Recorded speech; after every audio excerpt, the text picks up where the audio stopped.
19th, 2025, Kigali, Rwanda, a city of hills, history, and now history in the making. The next president to speak after President Paul Kagame will shock you, President Ibrahim Traoré. He was a surprise guest. Even the attendees did not know that the revolutionary leader was present at the summit. The International Security Conference on Africa, ECCAS, brought together the continent's power players, presidents, ministers, tech innovators, military chiefs, and even foreign observers who claimed to be allies. But there was tension in the air, something unspoken, like a storm brewing just beyond the Rwandan hills.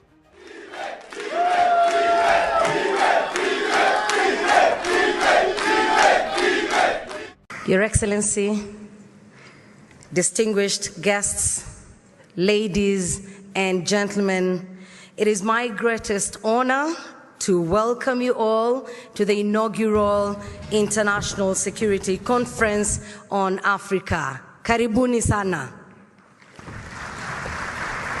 I am Jackie Lumbasi, and I'm truly honored to serve as your MC. Ladies and gentlemen, it is my distinct honor to invite His Excellency President Kagame for his keynote address.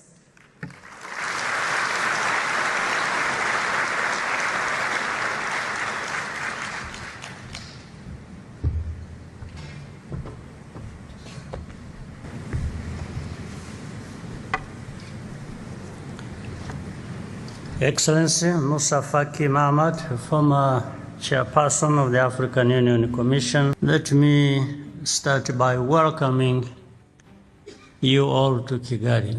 For years, Kagame had been known as the quiet strategist, the man who rebuilt Rwanda with cold precision. But today, he came not as a diplomat, he came as a warning.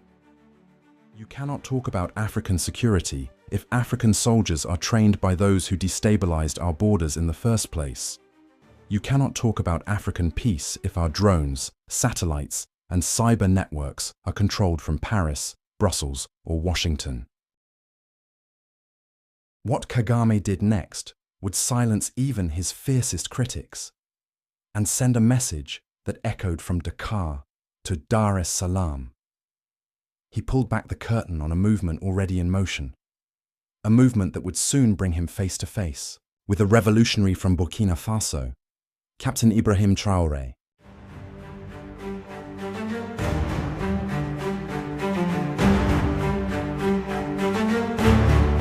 It wasn't just a speech, it was a wake-up call, the kind that doesn't just echo in a conference hall, but shakes through generations. And then, Kagame paused. He looked around the room. His eyes met those of diplomats, generals, young leaders. And he said something no African head of state had dared to say at such a summit.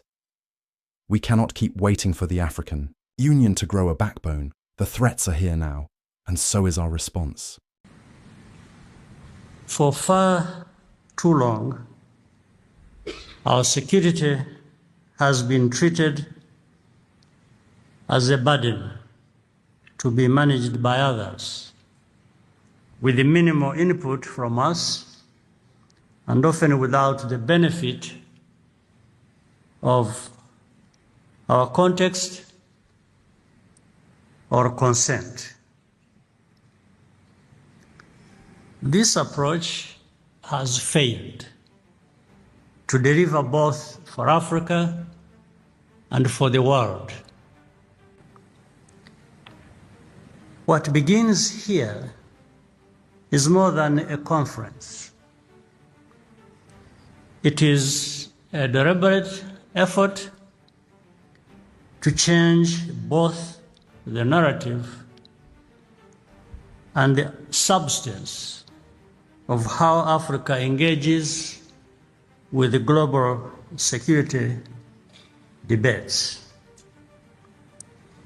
Moving forward, we must participate not from the margins, but as a credible and capable partner. The time has come to stop begging for protection. Africa must become the architect of its own security. And then, Kagame delivered the sentence that would change the course of the conference, and perhaps African security history. This approach has failed to deliver both for Africa and for the world. What begins here is more than a conference. It is a deliberate effort to change both the narrative and the substance of how Africa engages with the global security debates. Moving forward, we must participate not from the margins, but as a credible and capable partner.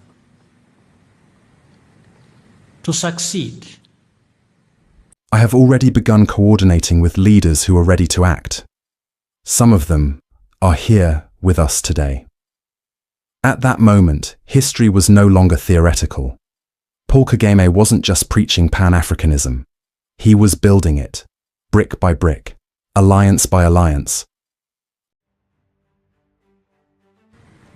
We also need to strengthen our continental institutions, namely the African Union and the Peace and Security Council within it, to handle our common security concerns.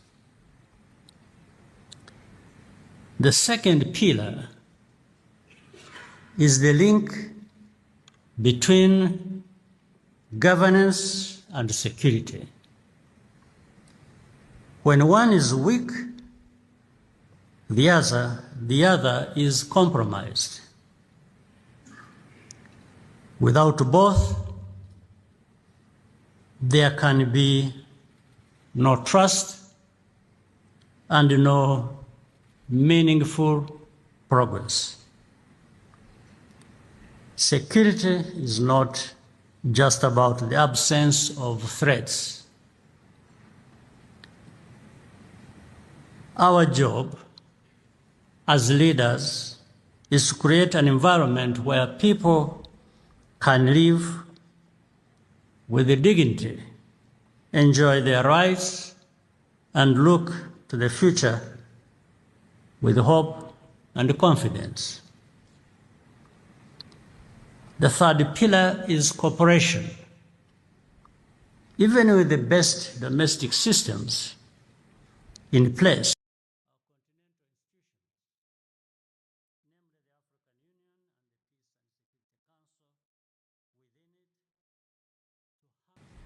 no country today can secure itself in isolation. None. The age of quiet suffering is over. The age of African silence is over. Let no one speak for us again. Let them tremble when Africa unites, because when we defend our peace, we defend the future of humanity. Borderless threats like pandemics, terrorism, and cybercrime evolve very quickly, often faster than national responses.